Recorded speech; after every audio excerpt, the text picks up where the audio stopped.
Herzlich willkommen auf der Hauptbühne der Austria Comic Con 2021 und wir haben dieses Jahr einen unfasslich genialen Star bei uns. Herr der Ringe, Indiana Jones sind nur zwei von weit über, je nachdem wie man es zählt, 250 bis 1200 Projekten, an denen er gearbeitet hat. Der absolut unglaubliche John RHYS-DAVIES!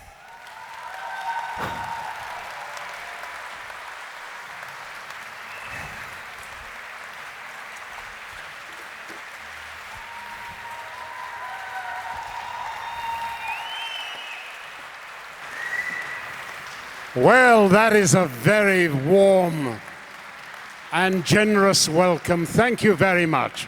So I think we'll go to the straightforward questions first. Yes, I have my own mic, but I would like to welcome you to a new show of mine. It's called Redundant Redundancies with John RHYS-DAVIES, and I would like to ask you the best questions in the world, so Please. Things that you get asked often. How was Peter Jackson? Wonderful. And Harrison Ford?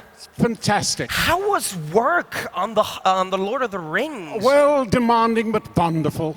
Good. Now that we got those out of the way, let's start with the real questions. You forgot to ask me, which is the better director?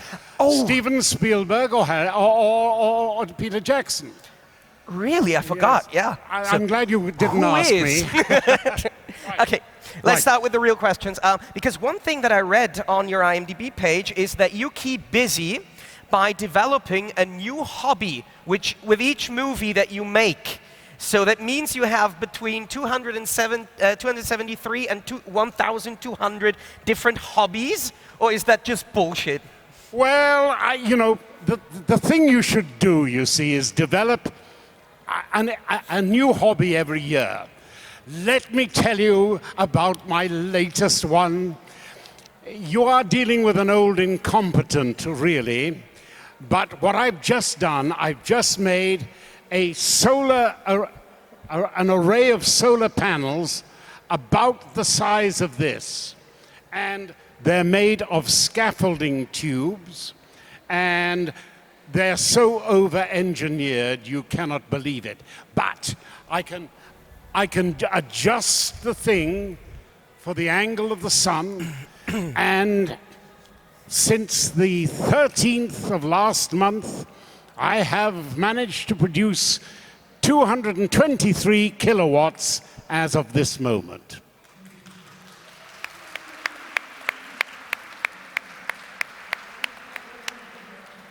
Little things please little minds.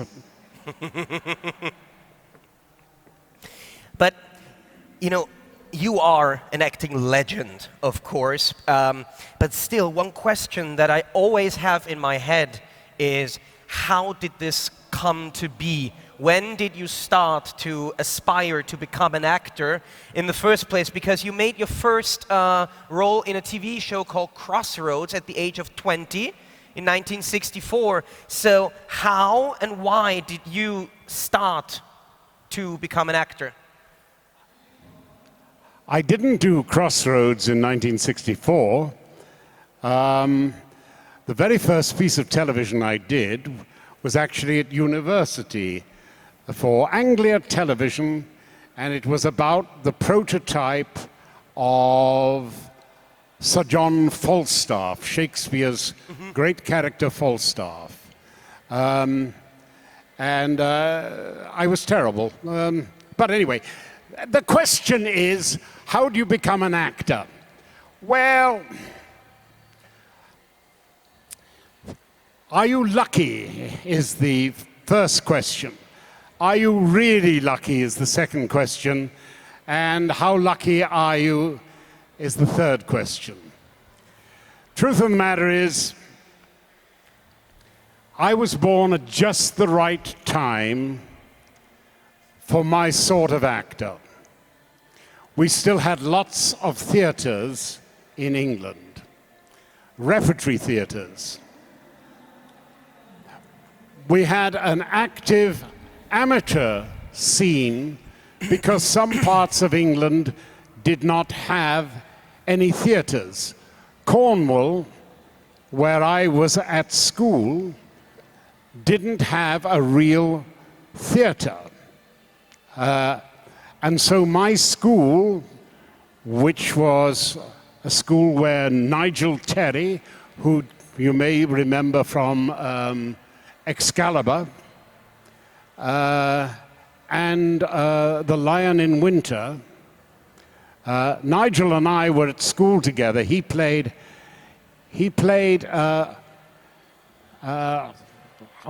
one of the characters in it when I played Othello. So we had a great tradition of amateur theatre. And the very first play that I saw was Oedipus Rex when I was 12. And you can imagine the psychic effect of that on me. So I did lots of school plays, went to the University of East Anglia in its first year, founded the Dramatic Society, stole all the best parts, and then I left university, taught for a year, went to RADA, etc. By the way, something I would like to shout to the audience, this mic in the middle of the stage does not need to go home alone. You can just walk up and ask a question for us here on the stage. Wer eine Frage an den John schicken möchte, bitte stellt sich einfach zum Mikrofon und fragt drauf los. The first question that I really want to ask you from one of our crewmates who is actually here, Daniel, give us a wave. And Daniel was a huge fan of the show Sliders. Ah, yes. And the thing is that a month ago, so you left Sliders, I read, because you were kind of disappointed with the way the show was handled in the later years and how it was made. But Tracy Tormé, the creator of Sliders, gave an interview a month ago where he was asked about the possibility to continue the show today. And the question for you is, would you consider returning to a return of Sliders? Because you could even write it in the show, because you could say that it wasn't the true Max Arturo that was captured or something like that. So you could actually return, but the question is, would you want to? Well, Sliders is an open wound as far as I am concerned. It could have been the best show on television. It could still be on television. You can go anywhere in space and anywhere in time, and we ended up doing remakes of other people's shows and films. We did The Night of the Living Dead. We did The Eloy and the Morlocks of H.G. Wells. We did Tremors. We did Twister. We did Species. And this second-hand derivative stuff is not really what I want to waste my time on. Mm-hmm. Do I think we could pick it up? Yes. I think that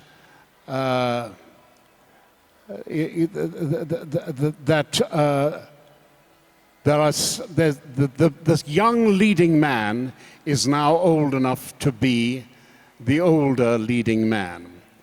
And I think you could bring us back for a season or 2 seasons just to refresh the show. And my idea would be that we go back, we reinvent the show, we pick up extra characters in our travels, and we basically pick and choose the ones that are going to replace us. Because I wouldn't want to do it for more than 2 seasons, because I've got a lot of other stuff I want to do with my life. And when you're only 77, you get impatient. So yes, in theory, shut up. Youth is wasted on the young. Yes, in theory we could do it, and I would like to do it. but I just don't want to go back to that mess of uncreative nonsense that we had towards the end of it. So yes, in theory, yes. But I really want to have a say in what we were doing and what the scripts were. This brings me actually to another panel with you that I watched a couple of days ago. It was held at a university, and you were basically asked what the most important thing to make a movie is, and you said it is the story. You cannot make a good movie with a bad story. You can make an entertaining one, so bad it's good, schlock one, but not a good one. And I have to say the story behind The Lord of the Rings, of course, is amazing. Definitely one of the best books ever written. And quick side question, have you read the books by J.R.R. Tolkien before picking up the role of Gimli, or? I tried to and fallen asleep.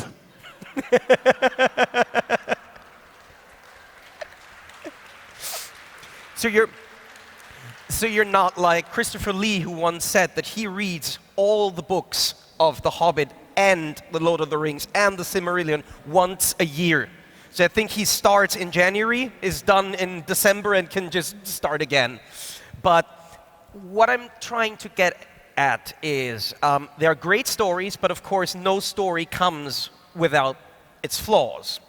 And a couple of days ago, I found an article on Screen Rant that I found brilliant, and it's entitled 10 Things That Make No Sense About Gimli. And I would like, because apart, of course, from J.R.R. Tolkien, no one has spent more time developing the character of Gimli, thinking in his thoughts than you have. What maggot was making criticism of Gimli? Eh? Bring him out if he's here. Come on, and not hurt him very much. Maybe a little bit. Let's see if my axe can bounce off his head. What? So let's ask the audience, do you want to hear the 10 things that apparently maybe make no sense about Gimli? Give us a shout if you do. So, because of course you can say, no, that is bollocks, and of course this makes sense. There are a few very valid ones and a few that could be debatable. The first thing is, the first thing that Gimli did when he laid eyes on the One Ring, he tried to destroy it, breaking his axe. Across all of the films, he is never shown owning multiple axes, even though after breaking one, he just has a spare one. Where did that second axe come from? Do you think a dwarf goes out with a one axe? No. You've got to have the axe is for different things, you know. I mean, if you want, let's face it, real dwarves use an axe for wet work, you know? And there are different things. Basically, when you're dealing with an orc, he's a big fella like that. You want a long-handled one, and you smash him by the knee like that, and down he goes, and then you can pickle his brains or scramble his brains with the other one. But sometimes, you know, sometimes you just need a small wee axe just to chop a piece of wood. I mustn't say that to, you know, there might be ants around here, but yeah, an axe is a very useful weapon. And did you know that many hundreds and thousands of years later, in the book of one of the books of the Bible, there's a chap called King Hezekiah. And King Hezekiah was preparing Jerusalem for a siege. And he brought the Gihon springs into the city so that the people being besieged would have water to drink and the enemy wouldn't. Now, how did he do that? He had to tunnel through a mountain. And what did the tunnelers do? They started from either end, and as the Bible said, they laid on axe on axe. In other words, bang! I listen. I hear his echo from over there. Bang! Bang comes it back. Right. And then we lay on axe, and finally we meet in the middle. Now, I don't want to boast about something that happened in the Bible a long time after I was around, but there you have it, you see.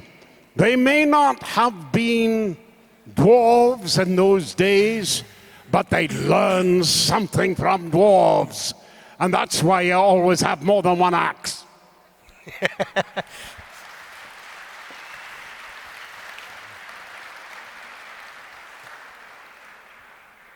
Thank you.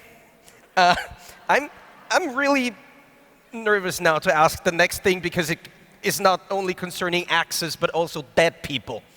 So hopefully you don't kill me. But the other thing that was mentioned is when the Fellowship discovers Moria, Gimli seems to be completely oblivious of what happened there.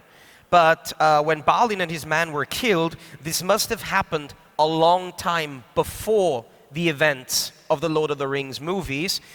So the news should have traveled around Middle-earth. Well, as you know, Tolkien was a great scholar of the Scandinavian languages. When Eric the Red discovered Greenland, he named it Greenland because the people who had discovered Iceland couldn't find many takers to go and settle there. So the Norse who settled in Greenland survived for a while, and then there was a very cold spell.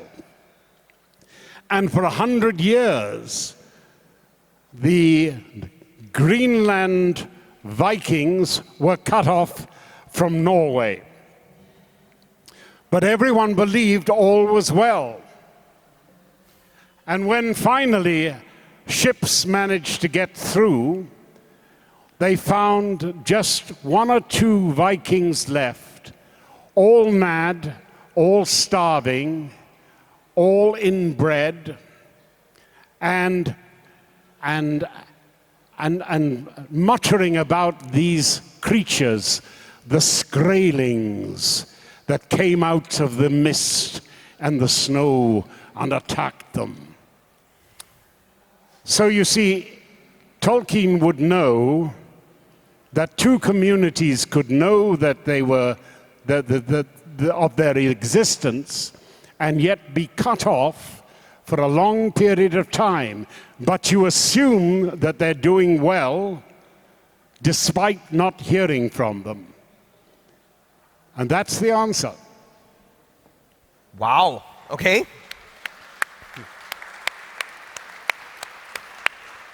Very quick one, then we're going to change the topic again and maybe do some more tomorrow or something. But another part that really shows up is Gimli loses the drinking contest.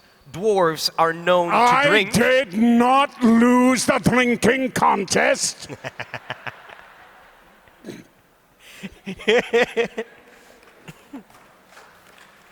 Elves cheat.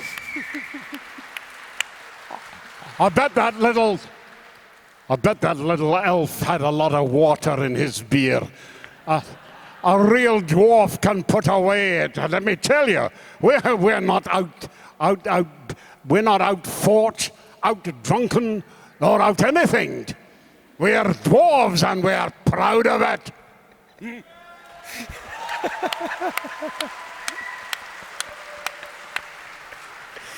And don't tell me that pissy little elf, the little chap with the pointy ears, could outdrink anybody, let alone a dwarf.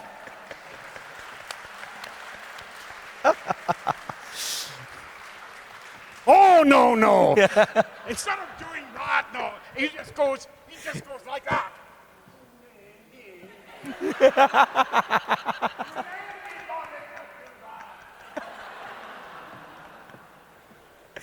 Not that I am jealous of him in any way.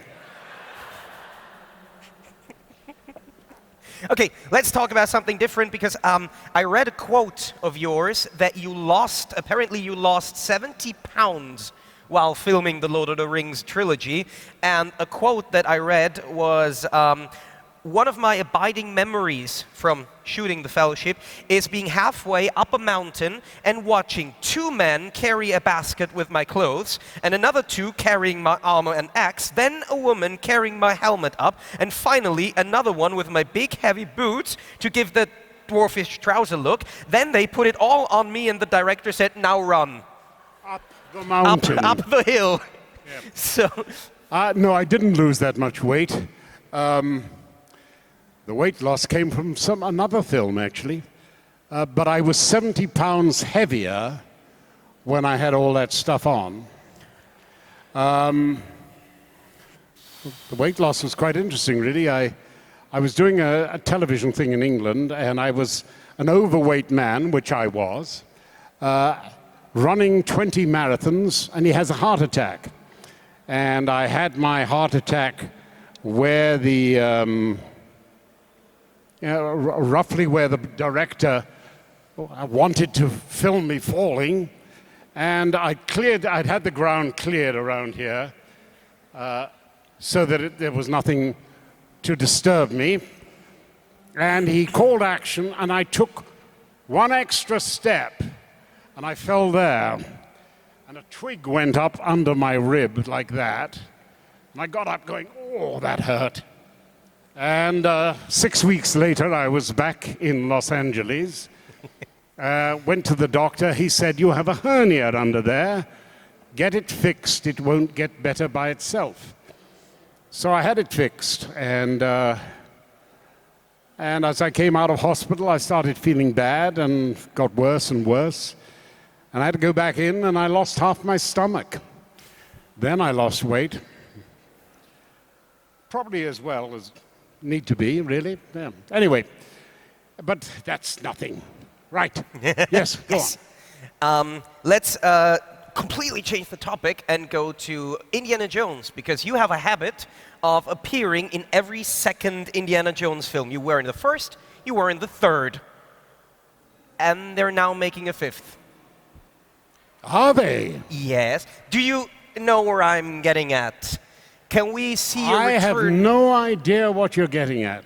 Yeah, I'm known for my subtlety. If I did know, I wouldn't be allowed to talk about it anyway, would I? I mean, there is a certain amount of speculation, I'm told. Really? I have not heard a single word about this. I can neither confirm nor deny what is the only appropriate. Yes, very good, very good. But staying with the Indiana Jones legacy, what I found most interesting when researching your filmography, of course you were in Indiana Jones, but you were also in 2 Indiana Jones knockoffs produced by Menachem Golan and the Cannon Group, because you were in King Solomon's Mines, which we know as Quatermain, and you were in Firestarter, which we know as Feuerwalze, with Chuck Norris, of all people. And you had the audacity to insult Chuck Norris on camera in the film. Do you remember this? No, I don't, but tell me. I forgot I forgot the details, but you said something belittling to his character, but you were not roundhouse kicked off the set. No. for doing that. Actually, Chuck is a lovely man. Yeah. We had a lot of lot of time together. And I liked working with Menachem. He was you can say lots of things in criticism with Menachem, but the truth of the matter at heart, he was a man who loved film and just loved it. And he liked being around people who enjoyed film as much as he did. I think his death was a great loss, actually, greater than some of the much more lauded things. And I met some marvelous Israelis working on the film, some of whom should have been very great international stars. And as for the other one, the Rider Haggard stories, the Alan Quatermain ones, well, of course, Richard Chamberlain starred in them. And Richard and I had done Shogun together. Which was amazing. Many years before. And it was just such a joy to meet up with him again. What a marvelous, gentle, unobtrusive, modest star he was. Don't forget, Richard Chamberlain, for those of you who are too young, was a very handsome young man who played a character called Dr. Kildare. At the height of his fame, he was receiving 2,500 proposals of marriage every week. That's how popular he was. I really learnt important things working with him. Because when you're a young actor, you're desperate to demonstrate that you're tough, that that you're there. And there we are filming in Japan, the sun beating down, people being seasick, left, right, and center, the ship rolling like that. And I'm as strong as our ox. 6 o'clock, 7 o'clock, 8 o'clock, 9 o'clock, 10 o'clock, 11 o'clock, midday, 1 o'clock, 2 o'clock, 3 o'clock. And I mean, you've no idea. The first day we shot Shogun on the ship, it was about 105 degrees, 200% humidity, in a boat that was top-heavy, and the sun was just, there were no breaking waves, there was just that movement of waves. And the sun hit the waves, and it just reflected in your eyes and face, and cooked you, basically. The director had taken 3 Dramamines and was directing on the floor, you know. It was sort of like that. Okay, action. Okay, good. Let's go again. Action. All right. Cut it. Oh God. Let's go again.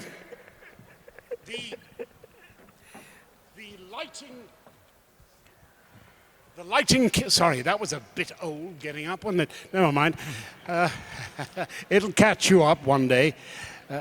The lighting cameraman was a tough little Mexican-American called Chuy Elizondo. Chuy is as tough as nails.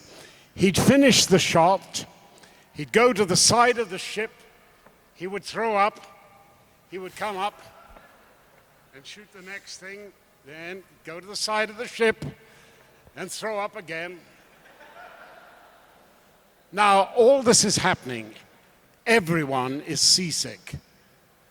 And Richard Chamberlain is sitting there. He'd finish his shot.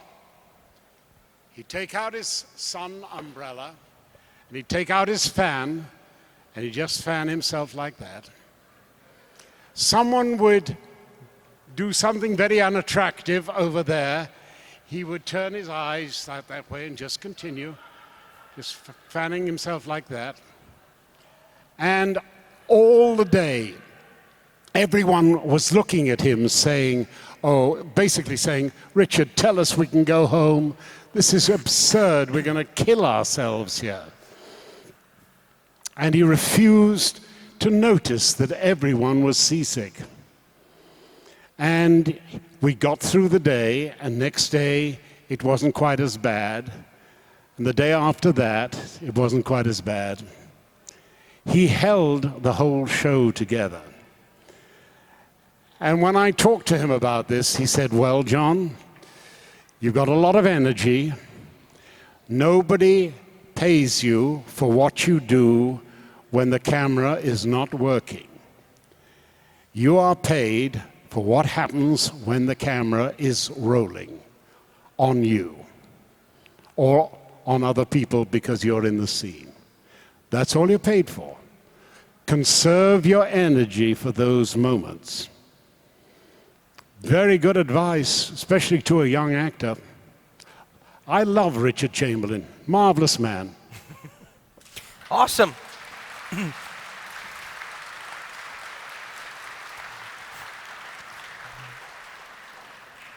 One more thing before moving on, because this film has one of my all-time favorite fun facts about a film.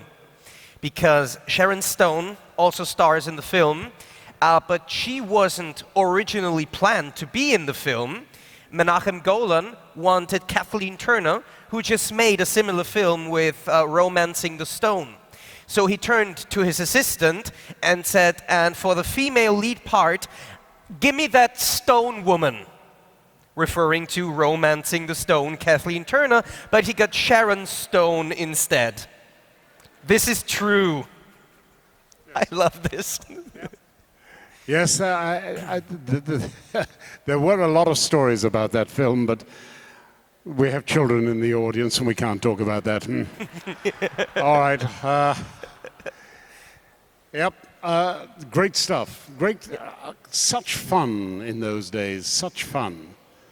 And it was a marvel. He put together these marvelous casts, sometimes with older actors, you know, who were just longing to work again. They didn't need to, but they, you know, they missed working. And I made a particular friendship with Herbert Lom. Herbert Lom, some of you may remember from the Clouseau pictures. Herbert is Inspector Clouseau's superior, who slowly develops a tick in his eye as Clouseau drives him mad. And I believe in the end he tries to kill him, doesn't he? Yes. Wonderful actor. Here's to you, Herbert, up there somewhere. Let's once again ask the audience, does anyone have a question for John? Hat jemand eine Frage? Weil sonst habe ich nämlich noch eine. Ja, bitte sehr. Got indeed a question. Mr. John RHYS-DAVIES, we all know that there is currently a new series of Lord of the Rings in development. Do you have any opinion for it? Do you have any... I made a fool of myself because somebody said to me, do you know they're doing a remake of Lord of the Rings? And I said, well, they're bloody idiots and it's a stupid thing. Of course, it is not a remake of Lord of the Rings. It's that whole prehistory that Tolkien envisioned before that period of the Lord of the Rings. And there are so many fans of Tolkien in the world. And Christopher Tolkien, his son, did such a great job of putting together the half-written and incomplete books that I think it will be a revelation. I think it is wonderful. I shall watch it. But thankfully, I'm not going to be in it because I couldn't take that makeup anymore.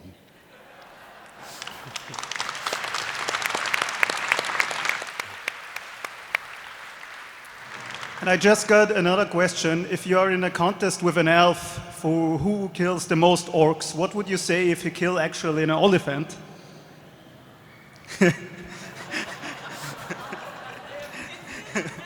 Get in cover. Look, there are elves and there are elves, aren't there?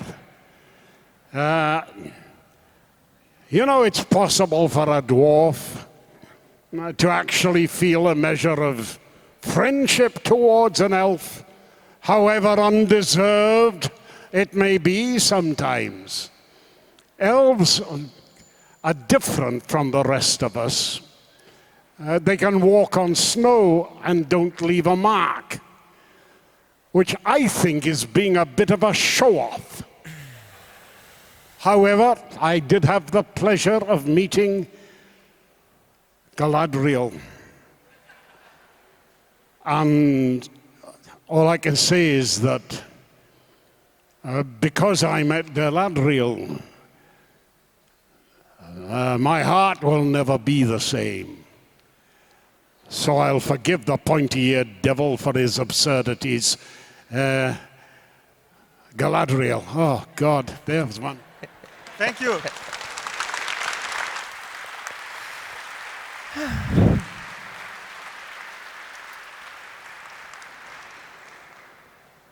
Bitte schön. Hello, my name is Florian. I'm here from Wales, and I have a question. Is it harder to perform in front of Steven Spielberg, or is it harder to perform in the theater in front of the British audience?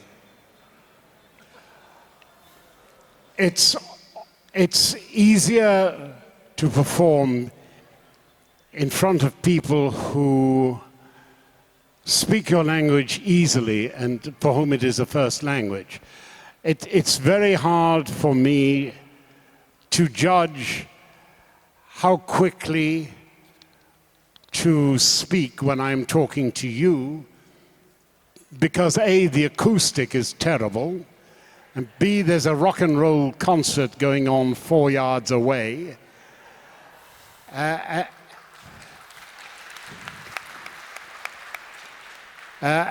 C, when we hear someone speaking in a language or an accent that is different, you know, our ear and mind are just a bit slower, so we can't actually pick up all the words. And I want to thank you all, by the way, for being such a patient audience with an old man rattling off the way I have been. You are a wonderful audience, and it's lovely to be back in Austria. And oh my God, I had a breakfast today in the little hotel, and I looked at it and thought of the greasy English breakfast that was tired and overcooked in the last hotel I had in England. And I realized that we've a long way to go in Britain to match your civilization in some ways.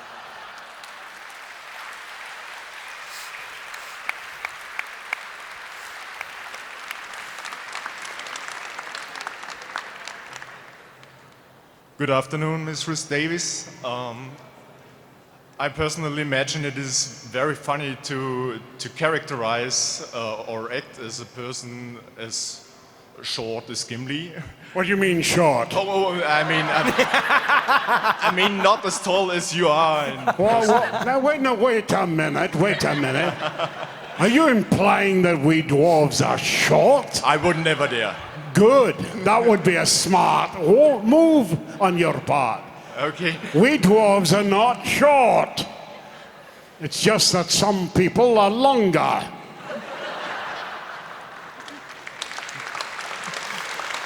Go on. Indeed, you have just answered my question. I would just have loved to hear your thoughts about it.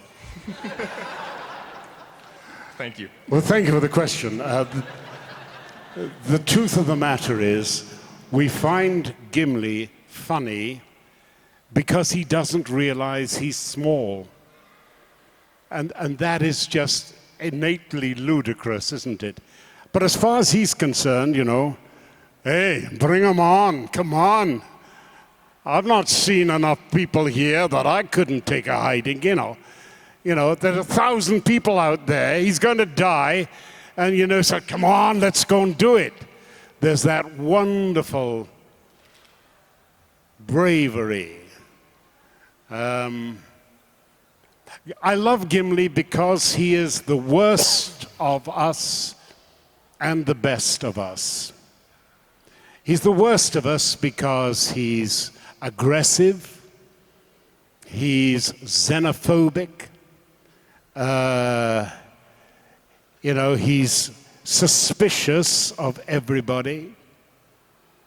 And that's part of our natures that we're ashamed of and don't like to admit to. But at the same time, he has those qualities that we all aspire to have. Absolute loyalty, a protectiveness for those smaller than him and those weaker than him, and an absolute courage. There is nothing at all that a dwarf has to be afraid of. Well, except spooky things, witches and things that go bump in the night. Well, that's a different thing entirely, But, if you've got 1,000 people coming at you, and what do? Run away? You certainly do not. You get stuck in there. You can take 999 of them before dropping, and that's the proper way to be.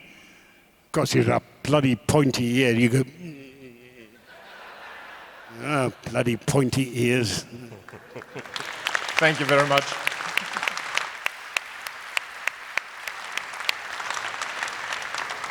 So we have time for just one more question. So if anyone else has a question, we'll be back here on stage with John Rhys-Davies tomorrow. But you have the final question. Okay. Hi. My question is, so in the making of The Lord of the Rings, it was said that hiring you was a good way to get across the culture of the dwarves. Now, in the Hobbit trilogy, we see a lot more of the culture of the dwarves. And my question is, what did you think about the parts that we saw in The Hobbit, and what was the thing you liked most? The thing I least liked about The Hobbit was the decision of the studio to make 3 movies out of it, when at best you could make 2.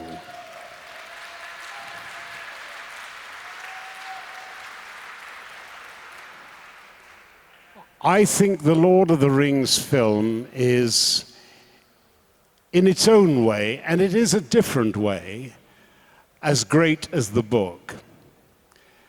I think The Hobbit as a book is a better book than it was a film.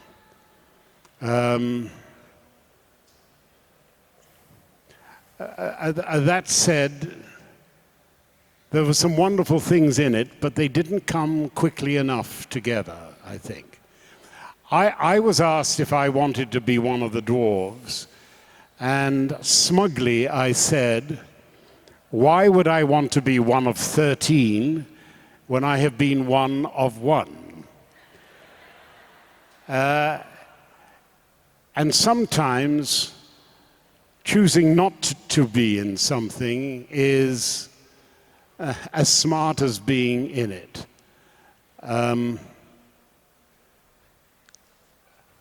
I had every sympathy for the actors who were playing those dwarves, because clearly the studio didn't care about them. You can imagine the conversation in the studio that went, okay, so we've got a trilogy out of The Hobbit as well. I love this. Now, who's the female lead? And somebody would say, well, sir, we thought you'd read the book, sir. Of course I've read the damn book. Of course. What sort of producer would I be if I hadn't read the book? But now who are we getting to play the female lead, the love interest? Yep. Well, sir, there actually isn't a female in the story. What? Why not? Because Tolkien didn't write it that way, sir. Well, what do you think the story is about then, kid? Well, it's about 13 dwarves, sir, and a hobbit. 13 dwarves? Hell, Disney only had to put up with 7 of them, didn't he? 13 dwarves. You mean we got 13 people looking like RHYS-DAVIES? The hell to that! I want a female lead in there, in fact, 2 or 3. And we can't have our leading men looking like dwarves, for God's sake. Look, find me 2 good-looking guys, right? Minimal makeup and all that sort of thing, and you can do what the hell you like with the rest of them, I don't care. Just give me 2 leading men, look human, look sexy, the girls will like them, and that's how we'll do it. And you know that conversation went on. Sadly. Have I answered your question? I can't hear you. Yeah, thank you. Thank you. And I think you make the most beautiful hobbit. Well done.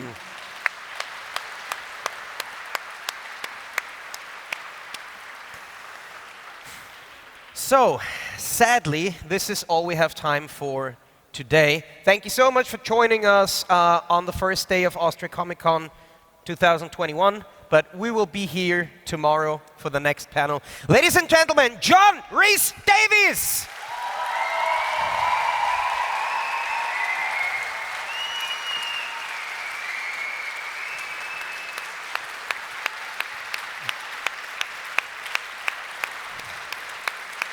You are a wonderful people and a very generous, kind audience.